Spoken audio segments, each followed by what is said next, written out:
Sausalito, California. One of the greatest crowds in the West gathers to witness the launching of a Liberty ship. There is something about this crowd, as there is about this ship, that is different from any other. Something you cannot see, yet something that all who are assembled here can feel. The presence of an unseen, yet vital personality. For the name of this ship is Jack London. Never was a Liberty ship more fittingly named. The fearless spirit and purpose of the man lives again in every member of its crew and invests the ship itself with true significance. For Jack London was more than a great author. He was a real American. He lived and wrote that others might be free. Free to read the truth. Free to right a wrong. Free to raise their voices on behalf of the welfare of their fellow men.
Falls asleep.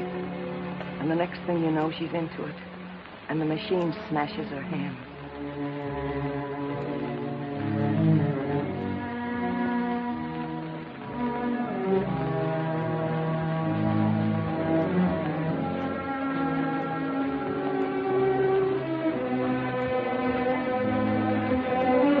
Come on, all of you. Everybody back to work.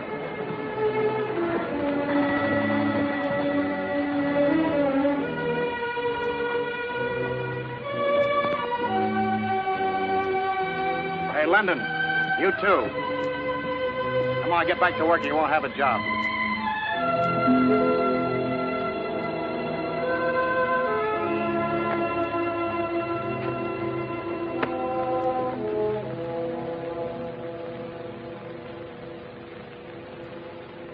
It could have been my fingers just as easy as that girl's. Lots of times I've almost dozed off and just caught myself in time. Rotten air and a noise that never stops. 12 hours a day beating in your brain. For 10 cents. 10 cents an hour. Oh, I know, honey, but things are bad all over.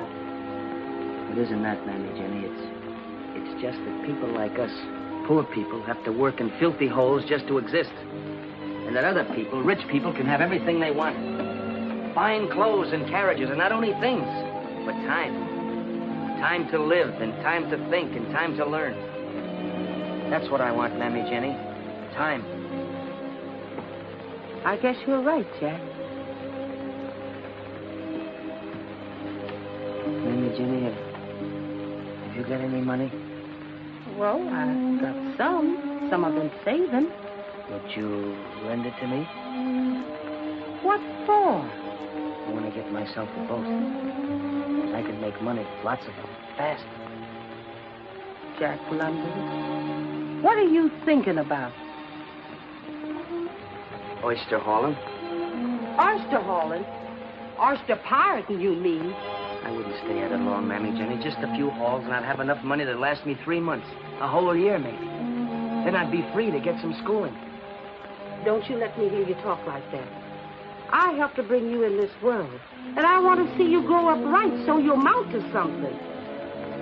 I ain't going to help you get in no trouble. I don't want to get into trouble. I'm trying to get out. Is it wrong to want to fight your way out? I'd pay you back. Every cent, more even.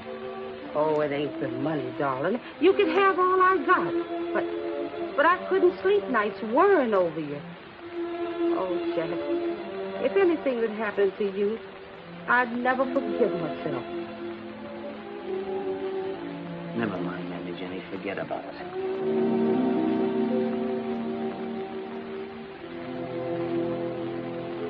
$170, $180, $200, $220, and 5 makes $225. And you get bargain move here. I tell you straight, I hate to give her up, but I got chance to buy bigger boat. I've had my eye on her for a long time. I've been a fool working in those jute mills and canning factories. Well, come on, let's wet down the deal, huh?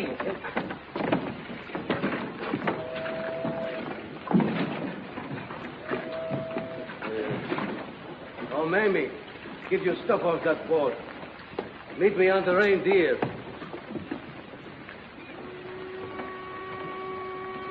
You know, you're gonna like that boat. That's a good boat.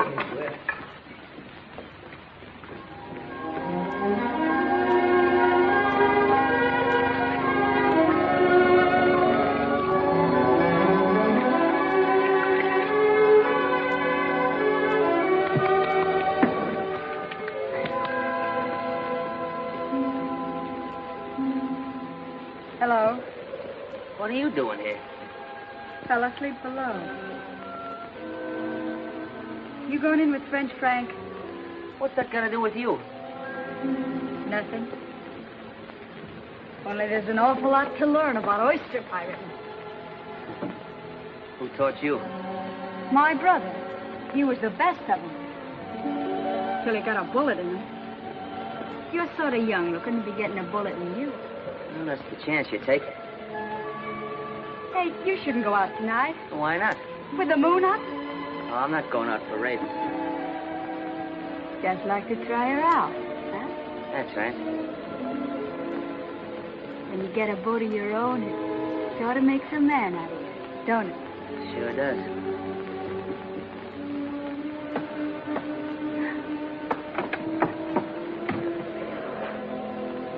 We got some sail patching to do. A rat must have got at this one.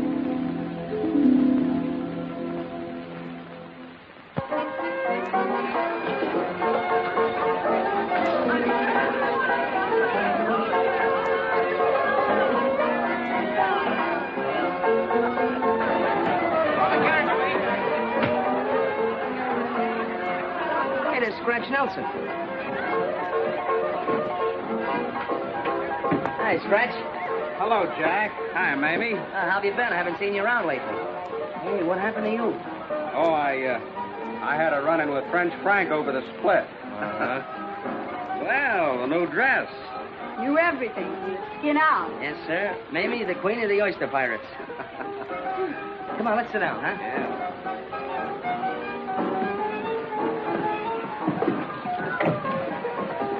Hey, Jack. You know, I was just wondering, how's about me coming in with you? Why, sure, Scratch. We make enough for a three-way split. Be glad to have you. Only you better talk to my skipper here. Well, what do you say, Mamie? Sure. Why not? Then I'd have somebody to chew the fat with when Shakespeare is writing one of them yarns of his. Hey, Curly. Double drinks all around for my new partner. Coming up, Jack. We'll have a real blowout after our first big haul.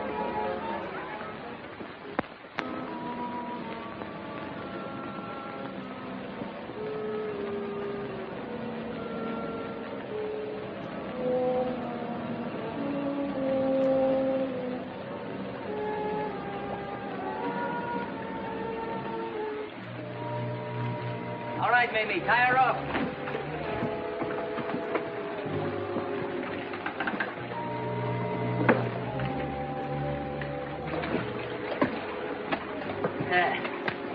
Well, we're in first again, Scratch. We ain't been second yet. Here comes Frenchie. Coming in on a drag anchor.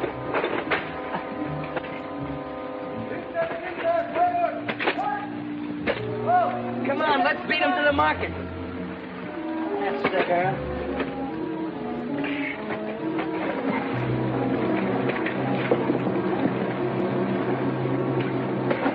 Keep up, boys. What do you think?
What are you thinking?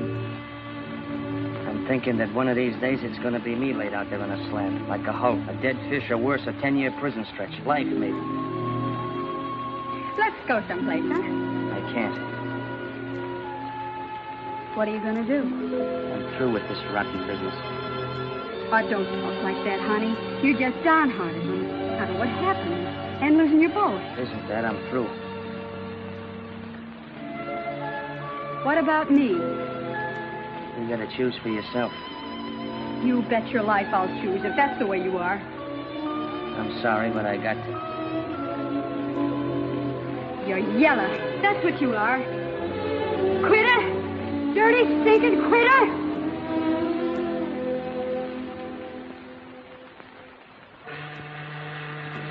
$30 a month and pound. Sign here and make your mark.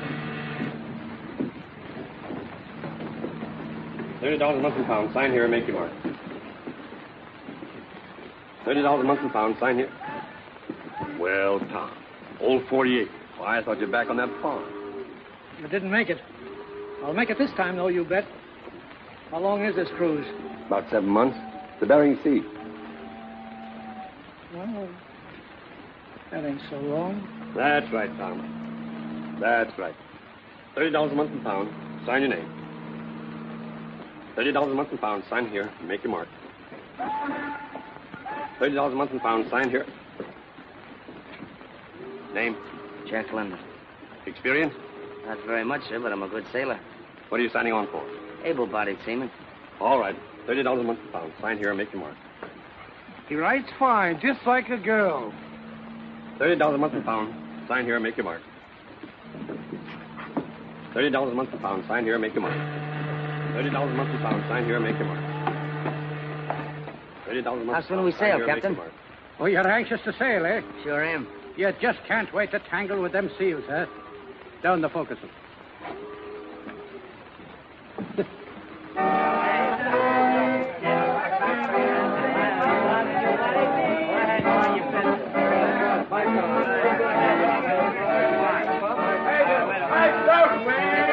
Help yourself, mate.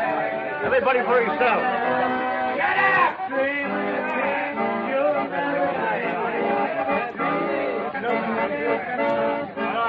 You're going to like this, old folks. I'm glad to be honored.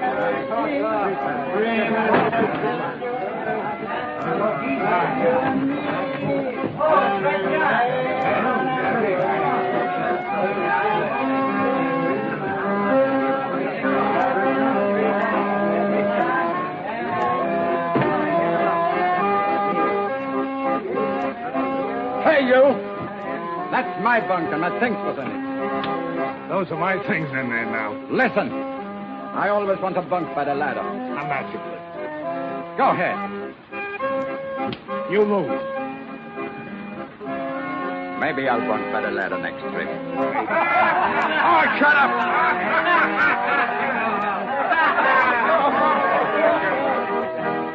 Well, if it isn't old 40 acres. You mind your own business. Keep your mouth closed. How is the farm? Up!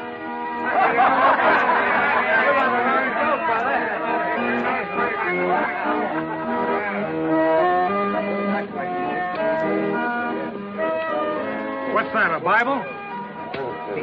No, but I got a Bible if you want one. What's this about, James? No, it's about man. Darwin's Origin of Species. For heaven's sake! Hey, mate! We got a professor aboard! Give me that book. You ain't gonna be selfish with your learning, are you? Give me that book. Hey, Victor!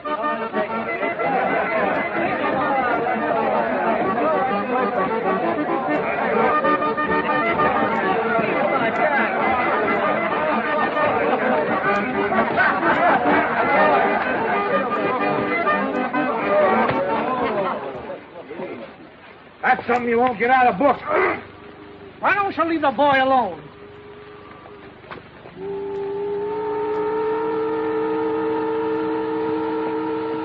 Let's finish the game. Okay, contact, boys. 300. 20. Good. Yeah.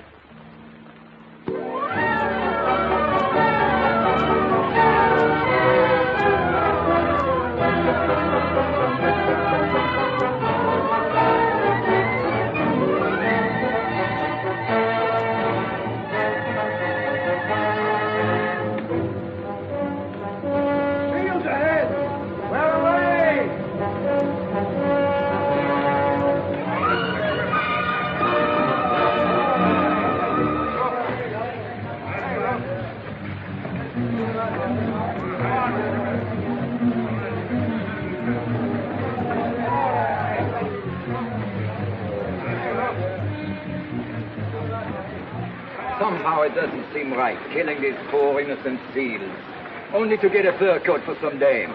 Yeah, who's doing it for dames? We're doing it for dough. You mean we're doing it for dough to put fur on, James? That right? Well, I got one down in New Orleans, and I'm going to marry right after this trip. We're going to have plenty of kids, too. That's right, Victor. Yeah, the trouble is you'll never get past the first saloon. Not this trip. Boy, I'm going to save every cent I make this time. Yeah, like old Tom. He's always going to buy a farm. You mind your own business. Shut your big mouth. Yeah, why don't you leave the old man alone?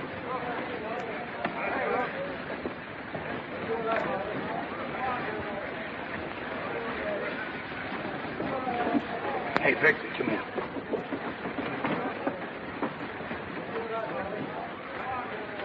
Oh, landlubber. Greenhorn. Hey, London. What'd you do with that whetstone? I left it aft. Well, get it, will you? This knife of mine won't scrape a seal's eyelid.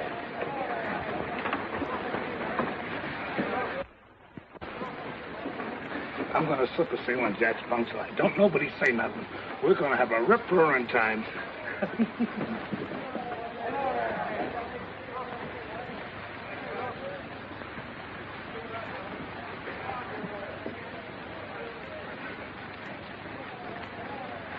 Hey, where you going with that? She's got a date tonight. Don't nobody say nothing.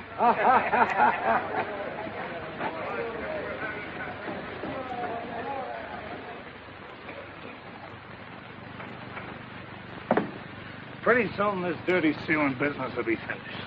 Then we'll be heading for Yokohama. You ain't never been there, have you, Jack? And what's it like? Just imagine it was here, with a flock of geisha girls swarming all around. Geisha girls, huh? Just like any other girl, only better in some respects. That sure sounds great.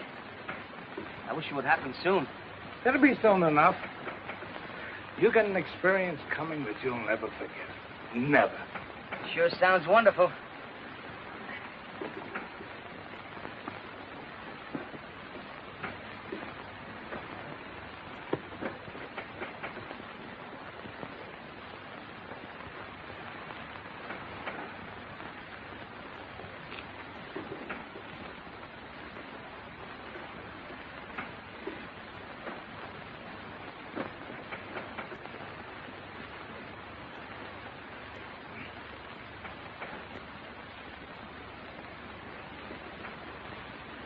Looks like the kid turned the tables on you. The joke is on you.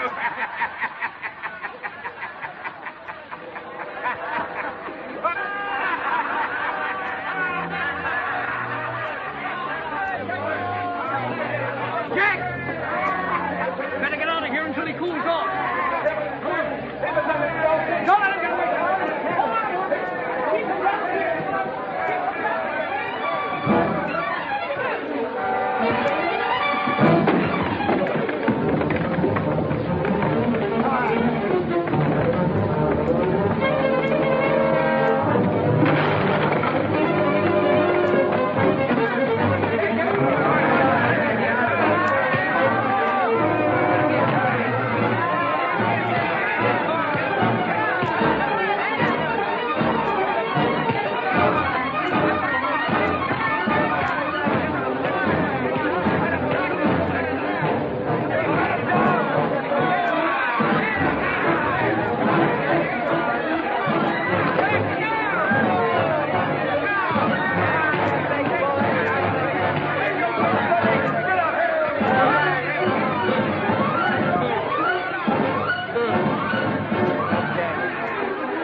Turn in and get some sleep. I just want to set something down. Not a man, but a beast. A wolf. A sea wolf. That's what we all are. But it's the sea that makes us that way, son. Cooped up here like a lot of animals, doing the same thing day after day, thinking the same things night after night. No wife, no kids, nothing. Just dreams. Pretty soon we'll be back where we started from. And then you'll see. The big pail will go in the night. And the dreams will go in the night, too. Then we'll sign on again and it'll be the same thing all over. Not me. I'm going to be a writer. What are you going to write about? About all this, I guess. Only sometimes I worry about words. I don't know enough about words. Well, keep digging, kid. They'll come to you. And when they do, weave them. Make everyone count. I don't know anything about writing stories, but it seems to me it ought to be something like, well, like making a good net. Make every string and every knot mean something. And when you've got them together, make them hold. Make them strong. I hardly ever went to school. And there's so much I want to learn. Well, keep after it, kid. Just steer a straight course. Keep that slush light burning.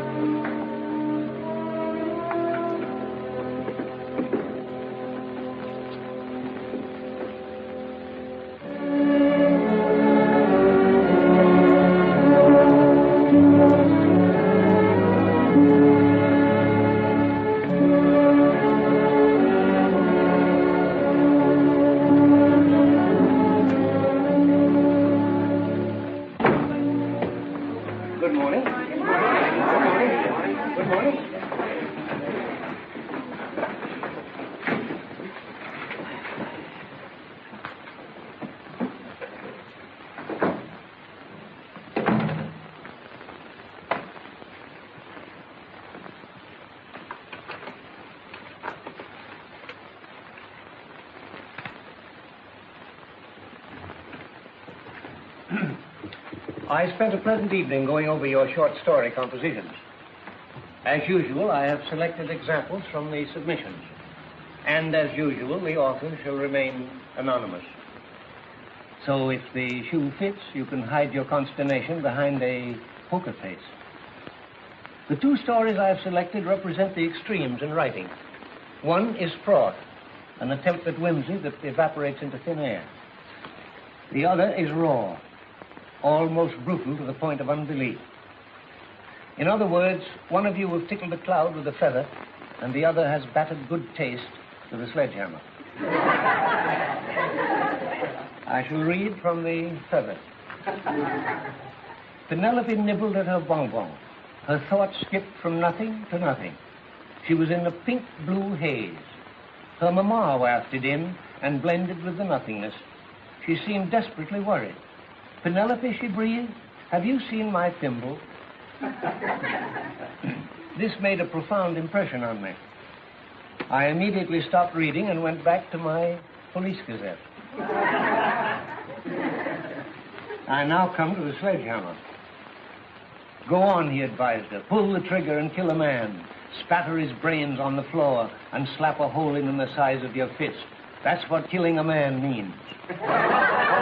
Excuse me, Professor Hilliard, but since you've made me a horrible example, would you mind discussing my story a little bit? Not at all, then. Not at all. Well, sir, just what is it that's so wrong with my writing? Well, boiled down, I should say too much imagination. Too much exaggeration. After all, you know, London, slap a hole in the size of a man's fist is... I saw it happen in a joint in Singapore. You saw it happen? Well, perhaps I shouldn't have brought it up. You see, Professor Hilliard, I've only written about what I saw. It seems to me there's nothing wrong in writing about life and truth. But do you think you'll get very far writing about poverty, cruelty, brutality? It's my experience that they exist, sir. And if I could put them down on paper so people would think about them and try to destroy them, then I'm doing something. Ah, now we're coming to it. Do you want to be a writer or a crusader? Well, I don't know if I'm capable of being either. I knew when I came here that I was different from the rest of you, but that didn't stop me. Your entrance exams almost did, but I crammed myself with what I needed to get by. I knew that I had to dig harder than the next fellow because I'm rough and barren ground. But, sir, I've watched the Chinese cut terraces into a rocky hillside and patiently wait for the rain to wash down silt so things could be planted and made to grow. In a way, I felt that I was like that with a little help, I could make the things grow that are inside of me. I learned that a strong back wouldn't take me half as far as a good head if I could develop one. That's why I came here. But, Professor Hilliard, if my great fault lies in writing about what I know and what I've seen, then I'm afraid it's a fault that can't be corrected here. I'm sure you didn't intend to ridicule me, sir. It's perhaps a trick of yours to make me think. Well, sir, the trick has worked. Thank you, Professor Hilliard.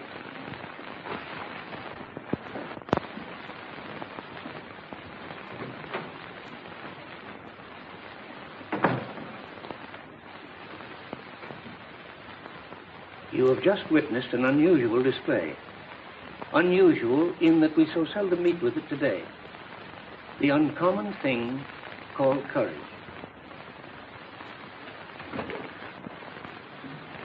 I would suggest that the rest of you do not try to emulate him. It takes a lot of intestinal fortitude, for which Mr. London undoubtedly has another word.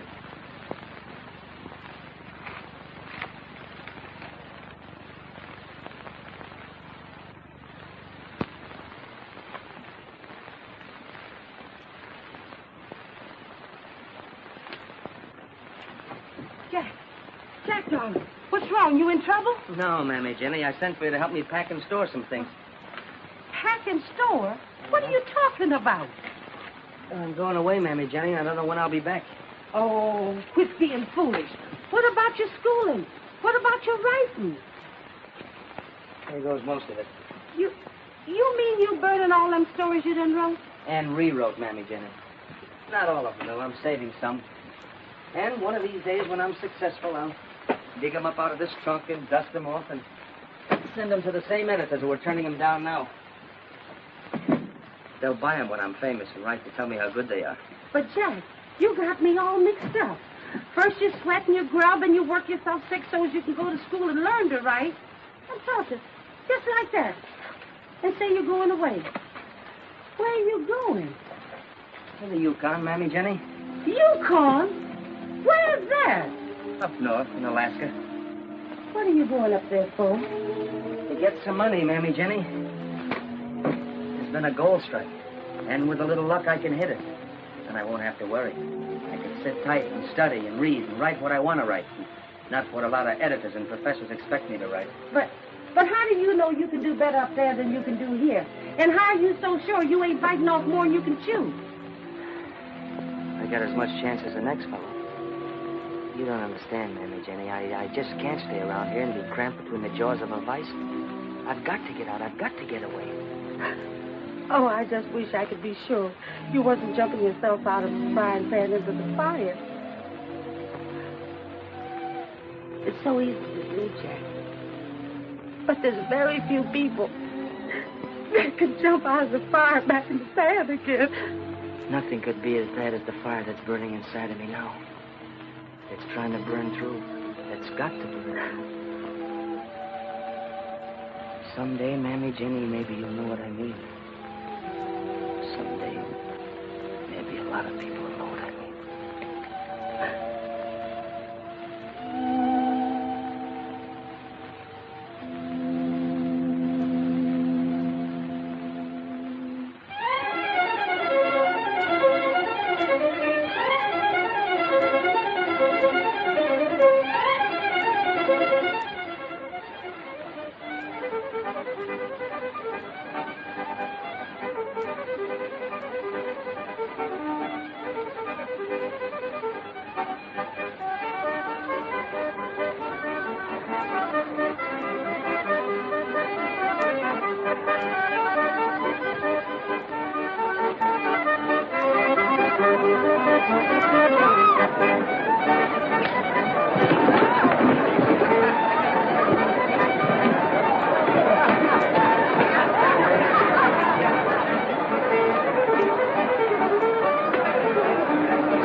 Raise that 20. Make it 50 more.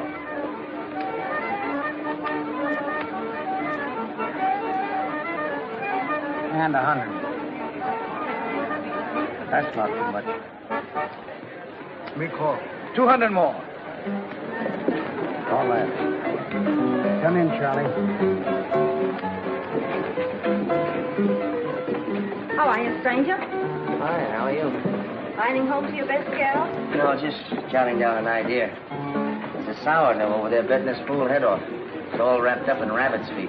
That's not Luke Lanigan. That's the end of the poker game, boys.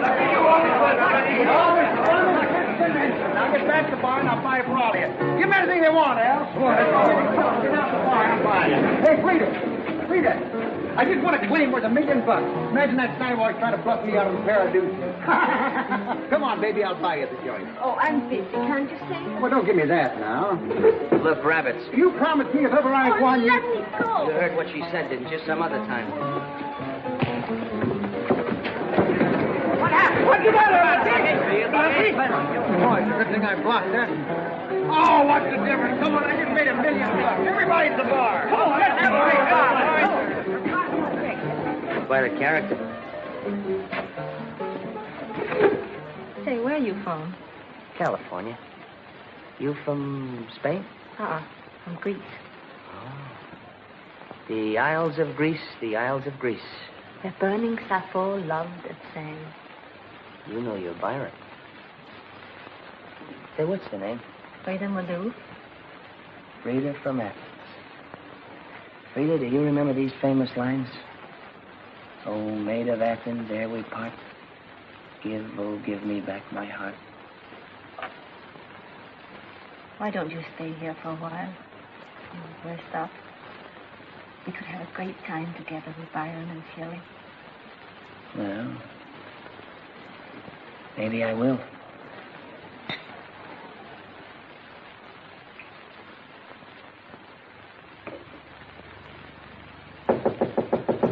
see who that is. It's Chaco. Hello. You got a minute? Where have you been all day? Well, I got an idea last night from what you were telling me about that mass book.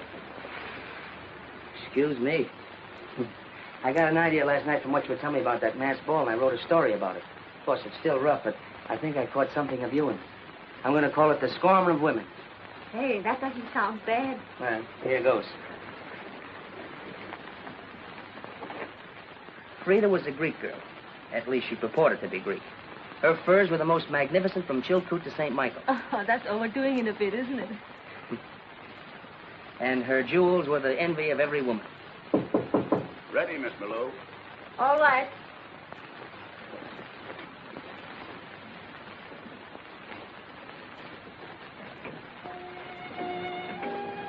Are you going to come and hear my number? Sure. I want to fix this first.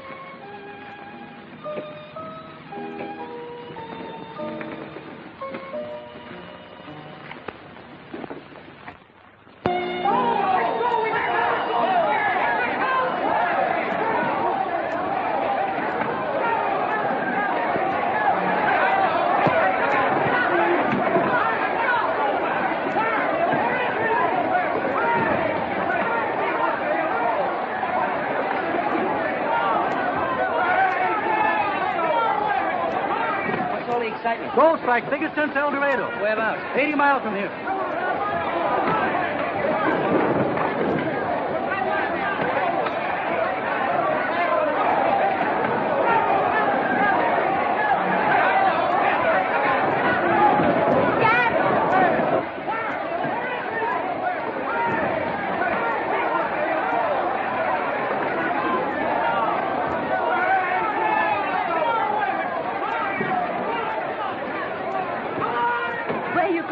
There's been a gold strike 80 miles north of here. Oh, but you're not going, are you? Well, sure I am.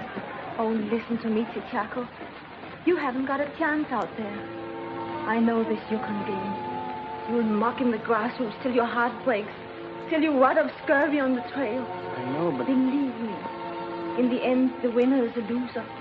All the money comes here. It stays here, right here in Dawson. Thanks, Frida.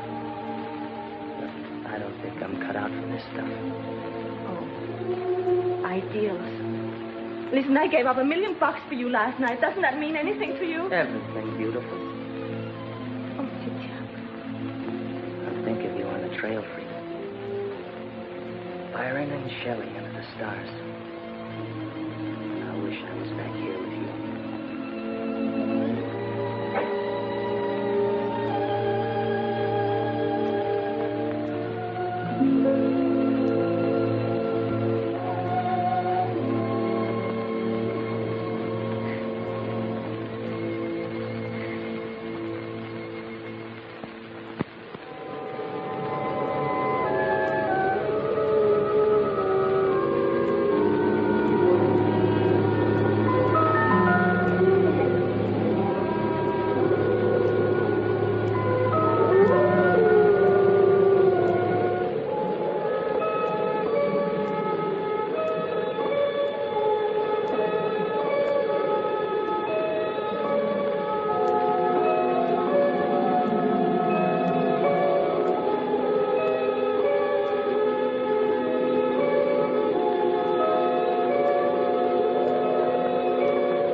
All that snow come from? And why? Does snow a man in all winter? Keep him from his purpose? Frozen handcuffs. See, there's an idea for you. A man commits a crime, evades the police, and escapes to the Yukon. But gets snowed in. And spends the whole winter in solitary confinement. Oh, don't like it, huh? Not good.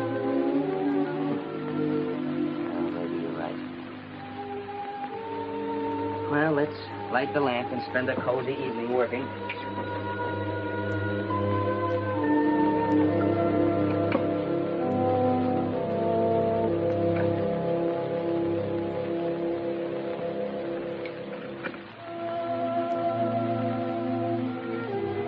Now, if you're a good fellow, I'll let you in on the last 2 chapters I wrote. Remember where we left off last night? Right in the middle of the big fight. Listen to this. In vain, Buck strove to sink his teeth in the neck of the big white dog. Fang clashed fang, and lips were cut and bleeding. But Buck could not penetrate his enemy's guard. Time and time again, he tried for the snow-white throat, where life bubbled near to the surface. Where life bubbled near to the surface. Not a bad phrase, that. What do you say? Hey, you, Buck. Wake up. Aren't you even interested in hearing about yourself?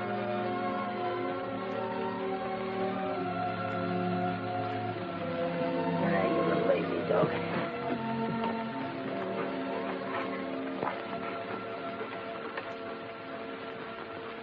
Say, where did you get that terrible scar? That must have ripped you wide open. Now, what a life you must have led, Buck. If you could only speak, what story you could tell. What a collaborator you'd be.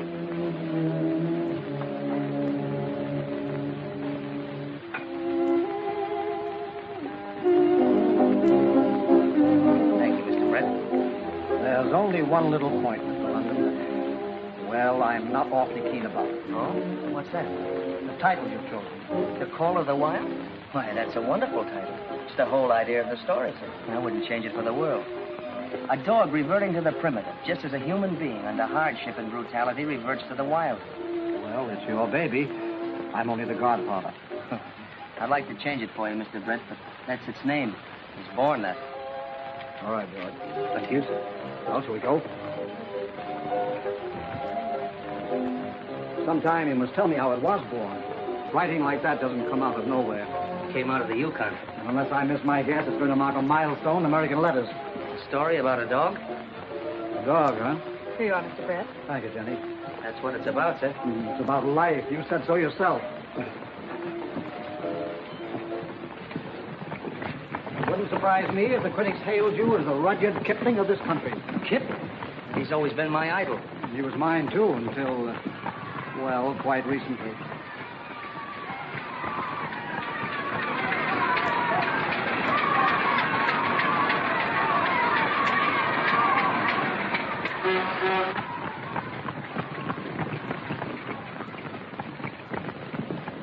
Charmian! Why, hello, Mr. Brett. Well, you two must know each other, of course. No, I'm afraid not. Let me introduce you. Miss Charmian Kittredge and my favorite author, Mr. Jack London. How do you do, Miss Kittredge? Oh, how do you do? I'll see you later, Mr. Brett. Well.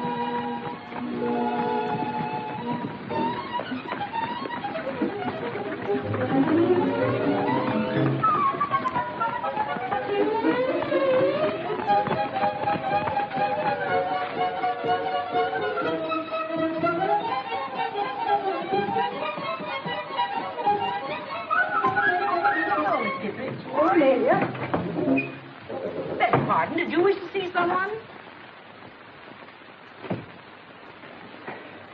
You must excuse me for trailing you here, but I had to ask you an important question. It just couldn't wait. I can imagine why you're really here. I want to apologize to you, Mr. London. Apologize? Yes. I was in such a hurry to... I'm afraid I was a little abrupt on the street just now. Abrupt? I'm glad you didn't notice it. I have to get to work, but I'm happy you gave me this chance to explain that I didn't snub you purposely. Of course you didn't. Why did you snub me? Purposely? But I assure you I didn't. You snubbed me. Purposely. Believe me, Mr. London, I didn't. Purposely? But everyone says you're going to be a gold mine to the firm. I wouldn't dare snub you. Why, what would Mr. Brett say? Purposely. Mr. London, if you're not going to believe me... Pardon me, Miss Kittredge. Mr. Brett wants to see you right away. And may I offer a couple of words of advice? What? Don't go. No, you stay here. Let me go. I'll explain to him and tell him it's all right as far as I'm concerned. Thank you, Mr. London, but I happen to be quite capable of taking care of my own affairs.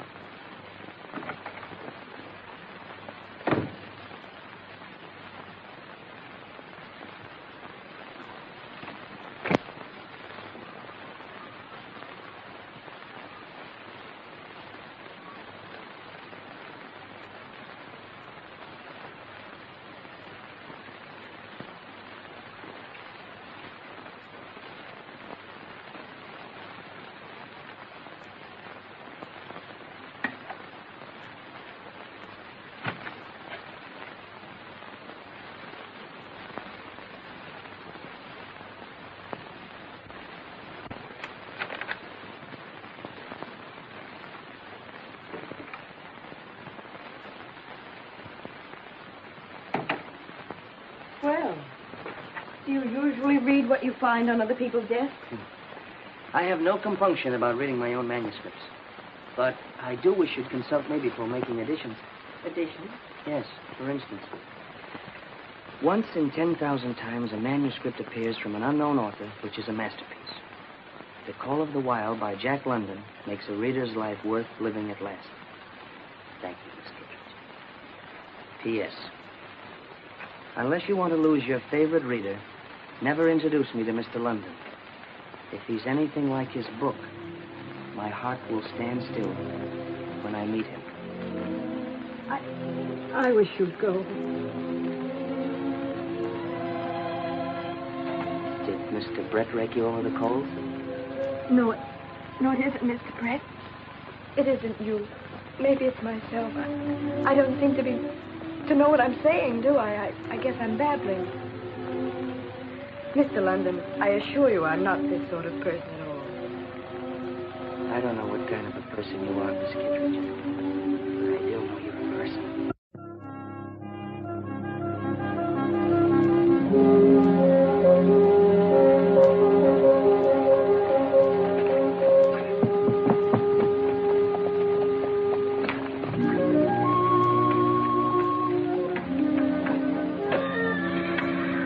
That horse likes me. He doesn't like the way you ride him. Well, I don't like the way he rides me. You know, I don't get it. When I was poor, I rode the rods because I had to. Now I ride a horse and I don't have to. Is that supposed to be an improvement?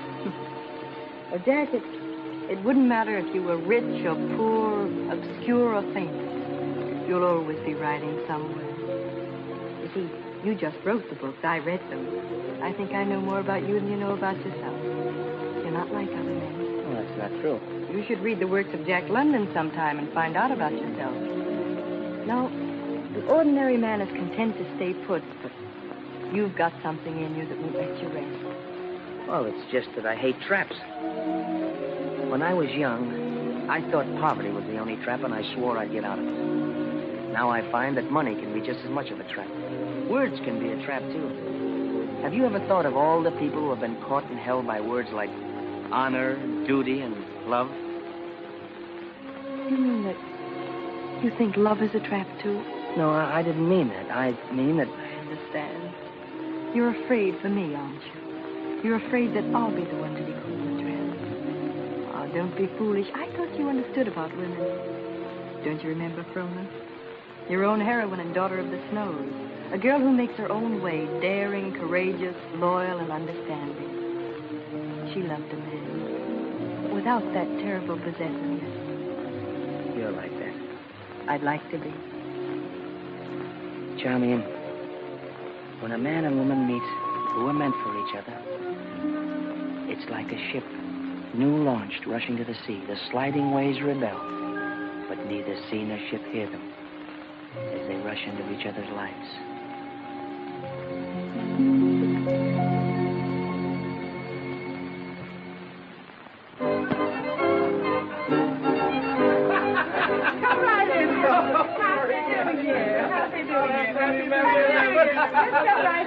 Happy New Year, Mammy. Happy New Year to you.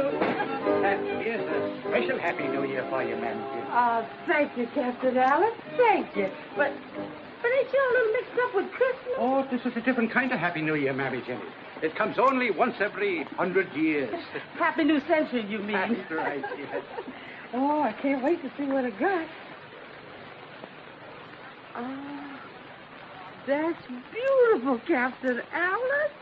Just beautiful. Now, if you're good, I'll be back with the mate to that in 100 years. Oh, no, sir, Captain Allen. In 100 years, we both going to be wearing golden slippers. I hope.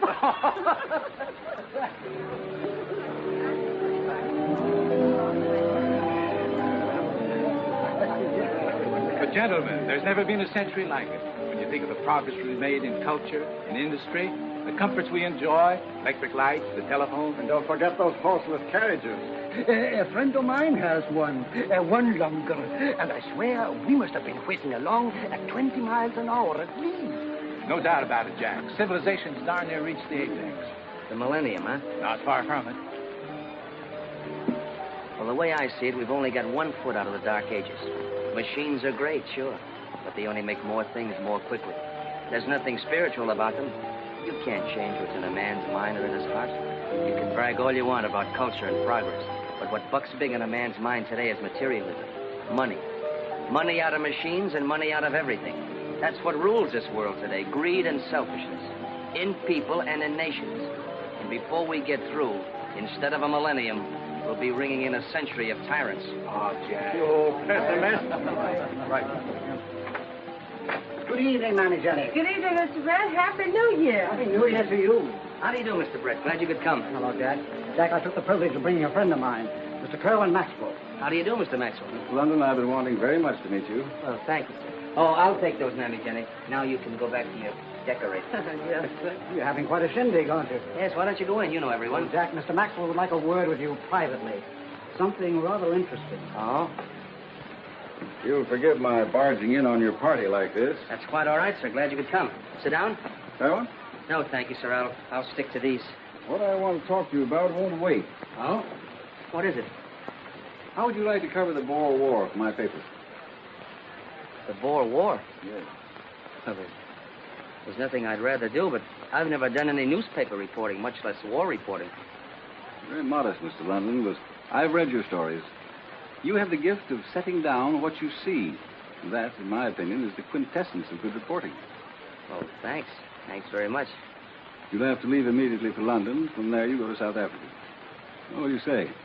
I'd like to, but... Will you excuse me a moment?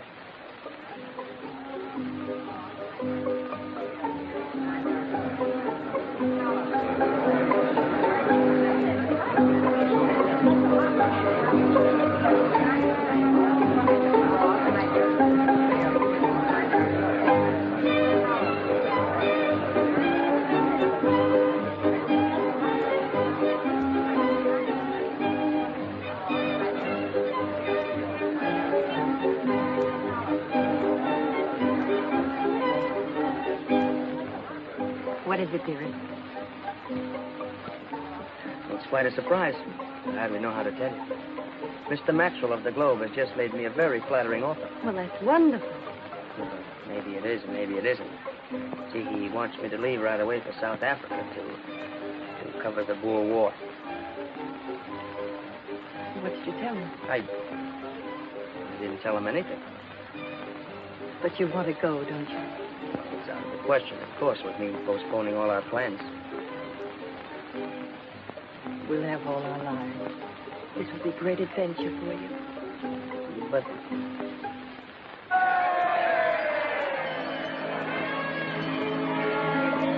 Happy New Year. Sweetheart.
Special delivery from Miss Charmy and Kitty. All right. Thank you, sir. Oh, Miss Charmy. Miss Charmy, here's a letter from Mr. Jack. Return address, Port Said. Oh.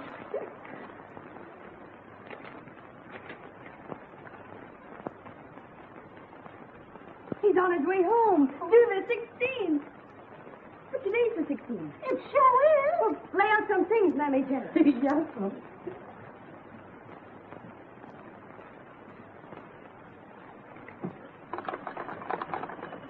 Mark it 9623, please. An outline. Could you please tell me what time does the Cambria get in? Why, the Cambria docked 2 hours ago. Thank you.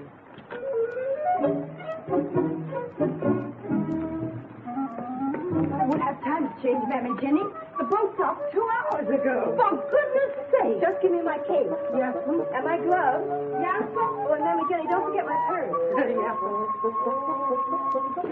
Oh.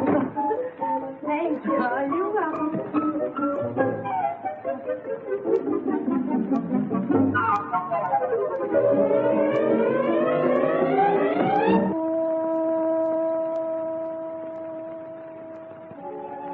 You're as lovely as I knew you'd be. Jack.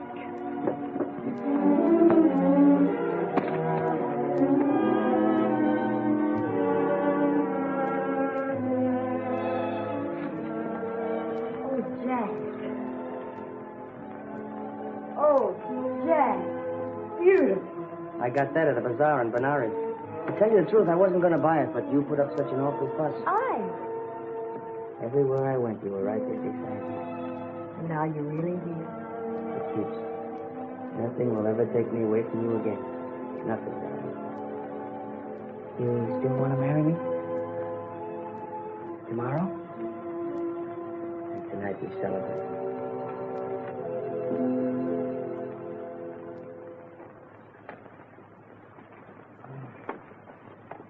I just sent a batch of that only yesterday to that outlandish place you was at. Good, and I won't have to answer them. Mr. Jack, here's a telegram. A telegram? Yes, I just come for you about an hour ago. You want these, Mr. Jack? No, thanks, Amy. I won't do it. I won't do it. I tell you, I won't go, Mammy Jenny. I won't go. But this has got to be the last. It's past closing time. You would have had me lose my license. With Mike, we gotta settle this first. There's only one way to settle it. I've been telling you all evening. Get married and raise a house full of kids. Well, how can I do that with a war breaking out? It ain't our war. We ain't even in it. The Brahmins. They want me to leave in the morning for Japan. A lot of correspondents are going. Jimmy Hare and Fred Palmer and Richard Harding Davis. Oh, I've never seen a war, Mike. You can live your whole life and never see a war. Sure.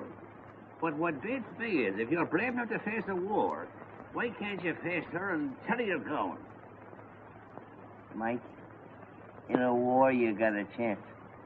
But with a woman? Yeah, I know. You lick before you start. But I gave her my word of honor. And if you go, you lose her.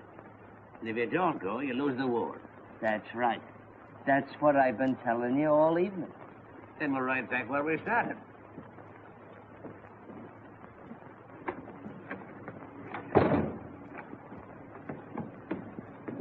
Night, Mike. Thanks. You've been a big help. Better stay home, Jack, and raise them kids. Now, don't start that again.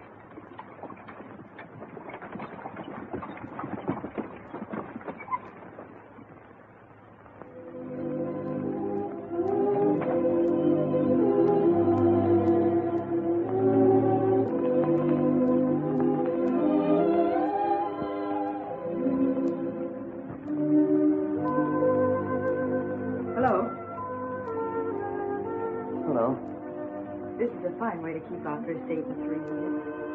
Oh, darling, please don't. Could you?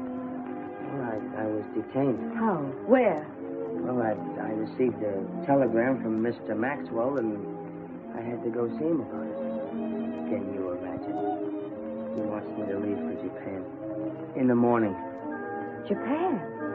Yes, there's a war breaking out with Russia. What did you tell him? Well, I told him no, of course. And did it take you until 2 o'clock in the morning to say no? Well, Maxwell's a funny fellow. He He can't take no like an ordinary person. He kept insisting that this is the chance of my lifetime. Wars are getting scarcer and scarcer. And marriages are getting commoner and commoner. Well, you can go. It's perfectly obvious I mean nothing to you. Nothing whatsoever. You mean everything. No, it's no use, Jack. If you think I'm going to ruin my life for a man who's blown here and there by every wind of adventure, you're very much mistaken.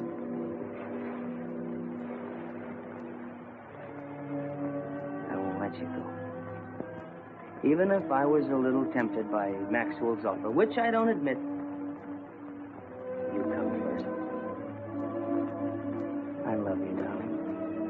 And I swear I'll never think of leaving you again. Promise? My sacred word. Your bags, Mr. Jack, all packed and ready to go. Of course you're going, darling. Mr. Maxwell tried to get you at my house. I knew all about it.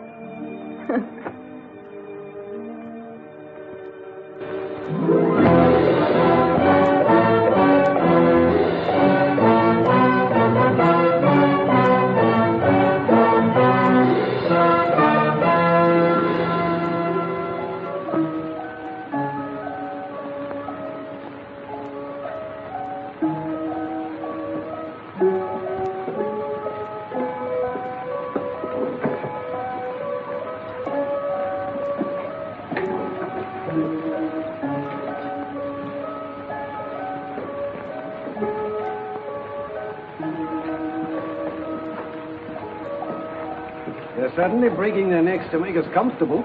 You can have it. Caches and all. What I'd give for a steamed beer and a corned beef sandwich. Looks like you're going to have it. They're concluding peace negotiations right now.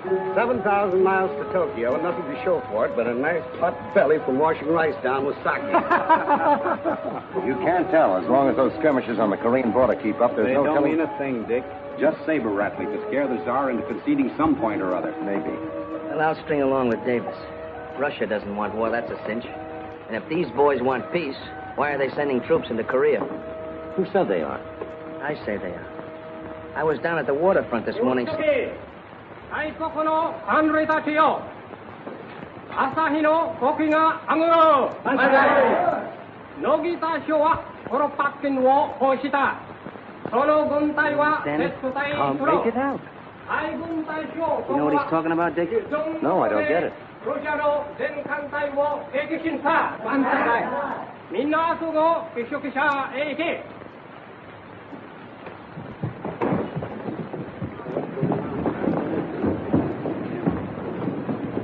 Say, just a minute. What's all the excitement?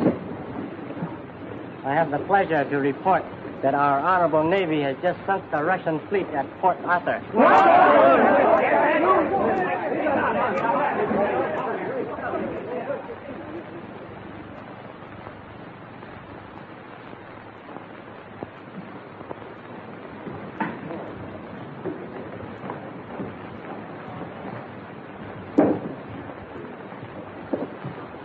I believe they're all here. I deeply regret that I cannot grant your minister's request that you be allowed to go to the front at this time. Personally, I have no objection. But unfortunately, such permission must come from a higher official than I have the honor to be. However, I will use my humble persuasion in an effort to make your desires possible. We shall arrange a banquet where perhaps you will meet the official who can grant permission for you to go to Korea. A banquet won't bring us any closer to the front. We're all accredited correspondents, Mr. Hiroshi. All we want to do is get the news and get it back to our paper so the world will know what's going on. Sometimes it is not practical that the world know what is going on. If, for instance, the Russians would have known what was going on, there would have been no Port Arthur. We could not have dealt what you call in your country the first punch. You're a little mixed up, aren't you? You mean sneak punch. The idioms of your country are so quaint, young man. I'm sorry. There's nothing I can do at the moment.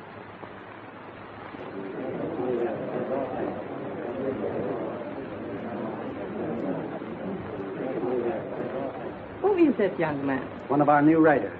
Very brilliant and very popular. Yes. It will be very interesting to follow his career.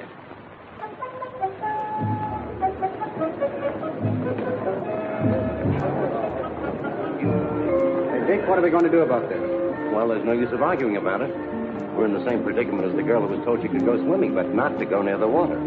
Well, I'm going near the water. I don't care what that little sawed-off runt says. Permission or no permission, I'm going to Korea. Jack, that's being plain bullheaded. I've been in the game too long. You can't get out of Tokyo without official sanction. Dick, I'll bet you $100 I can get to the front.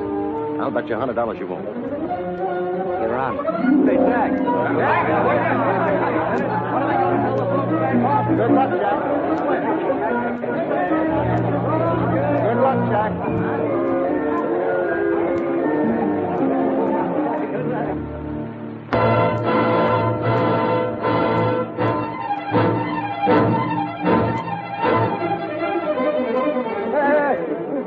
Hey, you take a lot of money. I want to go in the boat. I want to go across the yellow sea. Hey, you take a lot of money. See, plenty of money. You have the money, huh? Across the yellow sea, huh?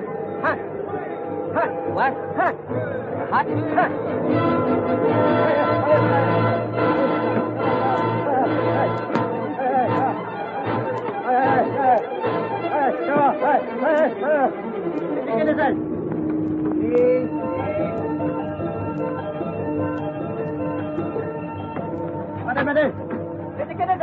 There, I'd like to get past it. Busy.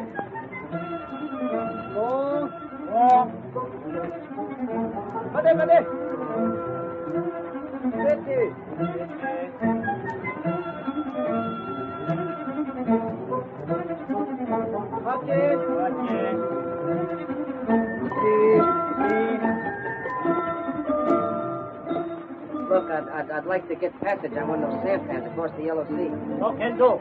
I pay. Plenty money. Then no go.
Let me see that, please. I'm an American war correspondent. Yes, but this is a forbidden zone, and pictures sometimes fall into the wrong hands.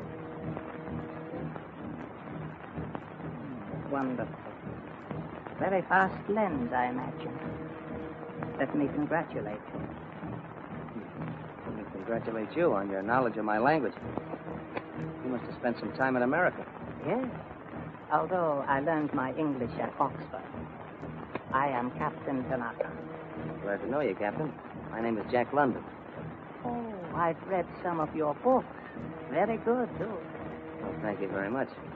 Now you know I'm not a spy. Where are you going? To the front, if I can persuade someone to give me permission. Perhaps I can arrange it. Meanwhile, it will be a great honor to have you as my guest. Come along.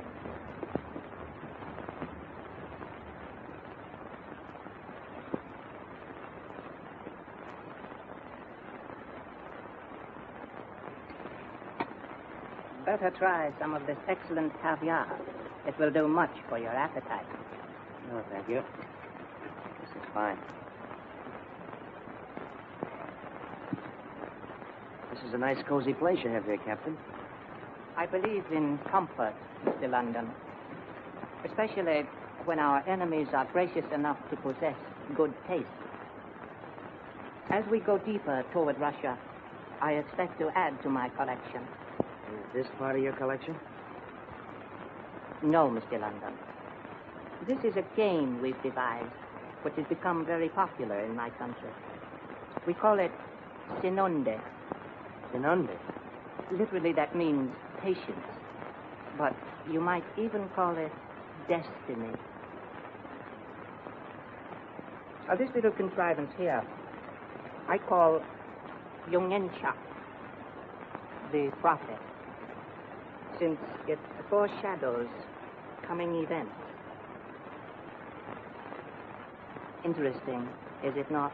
Yes, very interesting, Captain. You see, Mr. London, this is not only the rising sun. It is also a wheel, the center or hub of which is Japan.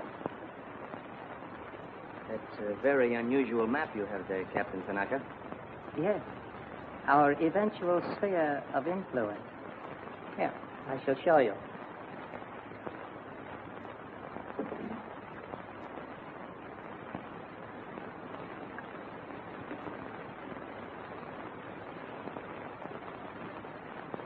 You will note that the spokes radiate in all directions from the hub from which they naturally emanate, and to which, perforce, they must converge. Now, if you will be good enough to watch the map, I shall explain more fully.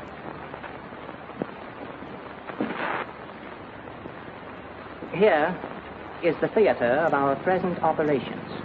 But tomorrow, as you shall see, we will have crossed the Yalu River. And soon we'll have all of Korea. A stepping stone to Manchuria. Manchuria? And then Mongolia. A land of milk and honey. 200 million tons of timber. 1 billion tons of iron. 2 billion tons of coal. Enough to last Japan for 70 years. We'll be stronger then, able to move both east and west. You're out to gobble up all Asia? Oh, yes. Though not at once. First, we must conquer China.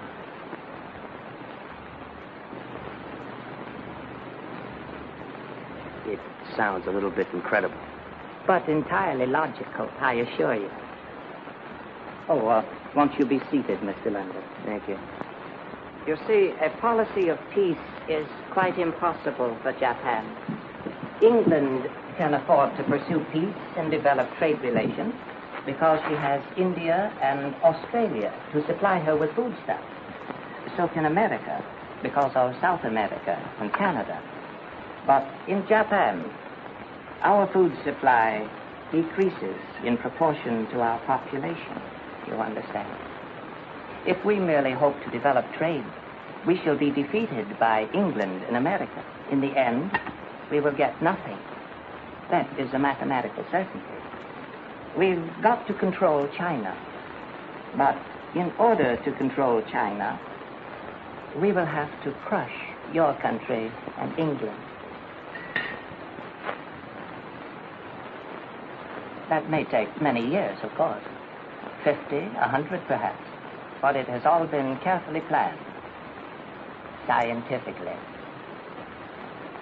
The rising sun has a destiny. Her expansion is inevitable. This, the taking of Korea, is only the first step, the first act of the drama. But the play is on. The curtain is up.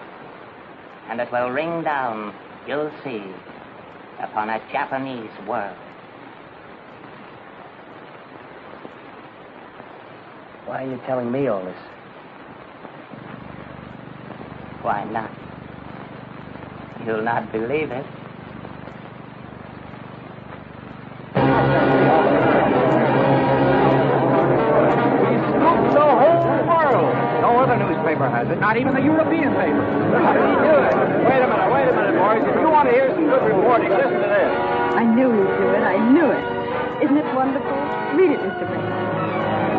He jumped the gun on it. Well, he said he'd do it. Just a cub reporter at that. You know what I suggested?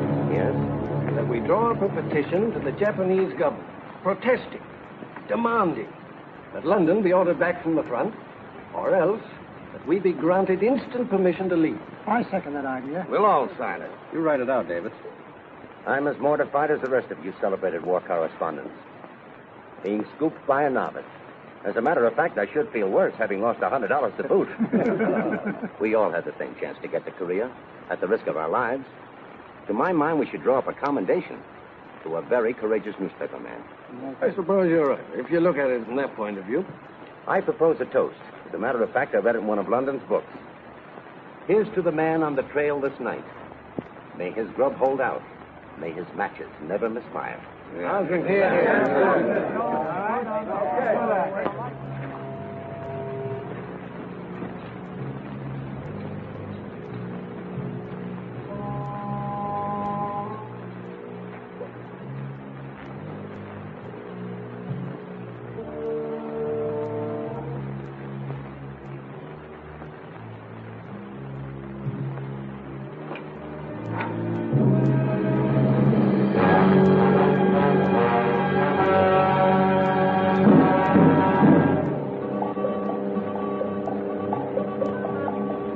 Under arrest.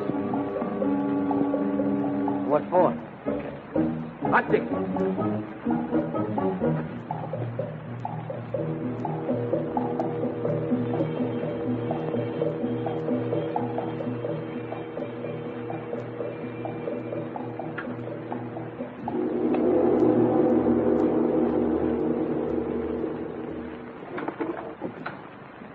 Take Besa. Yes, sir. Take off a hat. Oh, sorry. Tanani kitaka kitakolan. Yes. How did you get to Korea? By sampan, across the Yellow Sea. Nihashi imuta hata.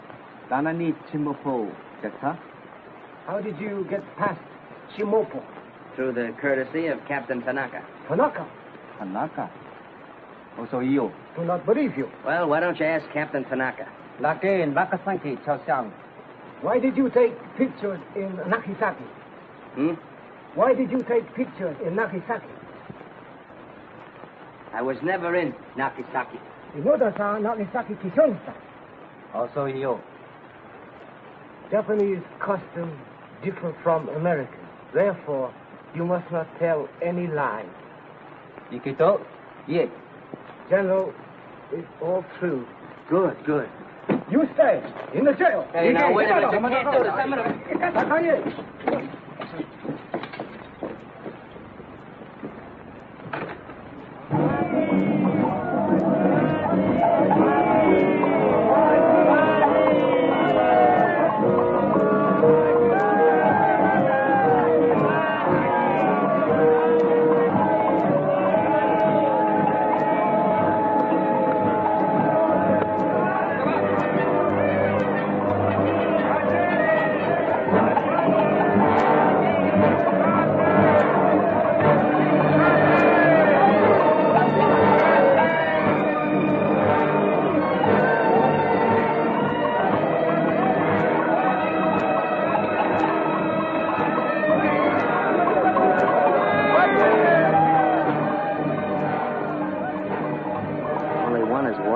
give it to him.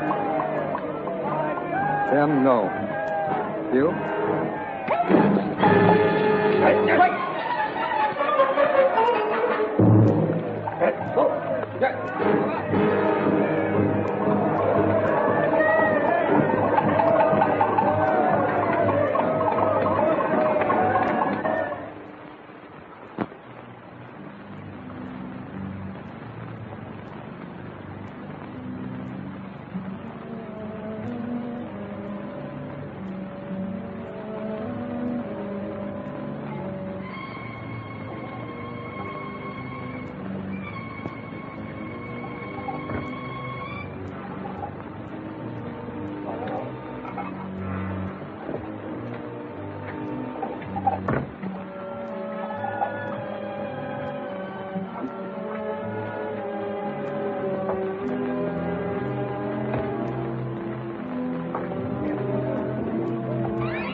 Good morning, Your Excellency. Any news?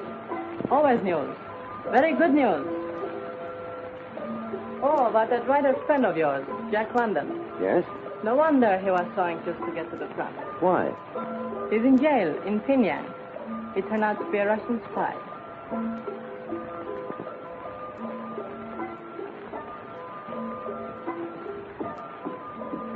Table blank, please.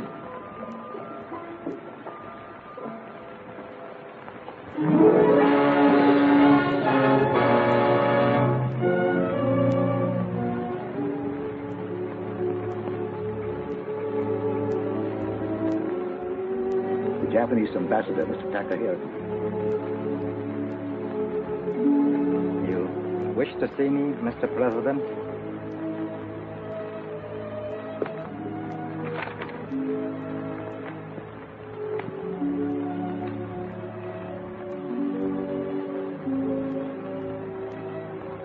Kindly inform your Mikado that I demand the immediate release of Mr. Jack London.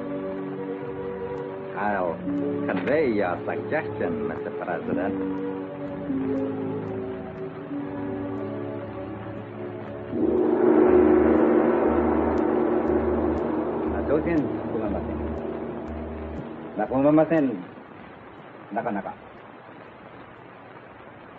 General Fuji say he very sorry. His most honorable ancestors very sorry. Me very sorry too. Sorry you have been detained. he say, he find out you very truthful young man. Nepon Biographical. Why, Kokage. He say, our most honorable country and your most honorable country, always a most honorable friend. Well, that's just dandy. Now, tell General Fuji to give me my honorable camera. Nashi, Hoganashi, Ikasto.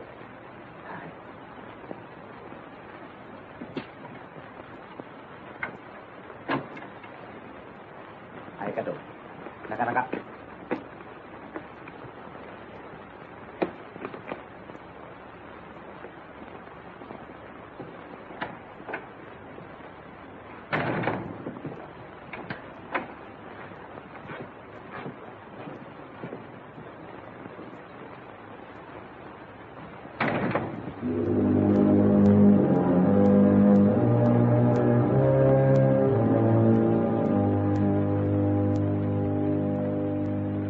Japanese peril. The brown beast. Asiatic dream. Great writing, Jack. Great. But good heavens, man, you don't expect me to publish these things. Why not? Because you're known for good common sense, for hard facts, for the truth. Now, who do you suppose is going to swallow this stuff? A big truth is more difficult to swallow than a big lie, but it doesn't make it any the less the truth. I didn't write these articles for fame or money, Mr. Maxwell. I wrote them because I felt it was my patriotic duty. And it's your duty as a publisher to print them. No, I'm sorry, Jack, but I can't. For two reasons. First, you've nothing to substantiate the charges you make against Japan. But I saw it with my own eyes. Japanese treachery, Japanese barbarism. I've told you of the hours I spent listening to Tanaka. An army captain, a madman, most likely. Genghis Khan was a madman, most likely. So was every conqueror down through history. And second, and most important, Japan and this country are friends. Japan is one of this country's best customers. We do billions of dollars worth of business with her, and you insult her at every turn. Well, look. You see here, the Japanese race has embarked on a course of conquest, the goal of which no man knows. That's right. And here, again, the headmen of Japan are dreaming ambitiously, a Napoleonic dream. I say more. What happened at Port Arthur will happen again someday. Will happen here to us. When the Japs beat the Russians, they conquered the white man for the first time in history, and they mean to go on conquering them. Someday the white man's dream bubble of peace with Japan will be punctured. But one country at least won't be surprised. That country will be Russia. She was wakened from her dream. We're still dreaming. Oh, dreaming. Why, Jack, you're cuckoo. Those sawed-off little runts from their papier-mâché island, why, we could lick them with one hand tied behind us. Mr. Maxwell, if Jack feels so strongly... Don't argue with him, Charmian. I'll get this stuff published. I'll yell it from the rooftops. Come along, dearest. All right, you old firebrand. But nobody will believe you. No reason. It's not the truth he's worried about. I proved that to him. It's money. $2 billion worth of business. Sure. Lull yourself to sleep, then your little brown customer sneaks up and slits your throat, and he says they won't believe me. Maybe they won't believe me. Of course they'll believe you. Darling, everything you write, everything you say rings with truth. It's real and honest. It's you. It's the spirit of Jack London. You're that part of me. I knew it when I first met you. Remember what I told you? About a ship in the sea? I'll always remember. When a man and woman are meant for each other, like the ship new launched, they rush to the sea. The sliding waves rebel, but neither sea nor ship hear them, as they rush into each other's lives.